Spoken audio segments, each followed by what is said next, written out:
বাংলাদেশের মানুষের সর্বাত্মক চেষ্টায় সহযোগিতায় আলহামদুলিল্লাহ আল্লাহর রহমতে আমরা সফল হয়েছি।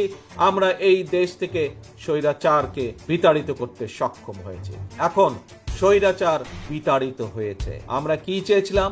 আমরা চেয়েছিলাম স্বৈরাচারের বিরুদ্ধে আন্দোলনের অন্যতম মূল লক্ষ্য ছিল আমাদের জনগণের রাজনৈতিক অধিকার প্রতিষ্ঠিত করা।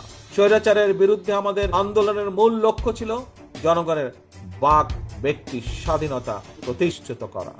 আজ স্বৈরাচার বিতাড়িত হয়েছে, স্বৈরাচার পালিয়ে গেছে। জনগণের শাসন আমাদেরকে প্রতিষ্ঠিত করতে হবে, জনগণের রাজনৈতিক অধিকার আমাদেরকে প্রতিষ্ঠিত করতে হবে।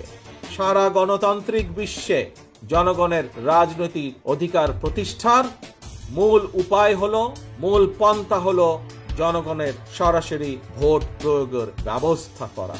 এবং সেই ভোট প্রয়োগের মাধ্যমে জনগণ নির্ধারণ করবে কে আগামী দিনে একটি নির্দিষ্ট মেয়াদ পর্যন্ত এই দেশকে পরিচালনা করবে, জনগণের উন্নয়নের জন্য কাজ করবে।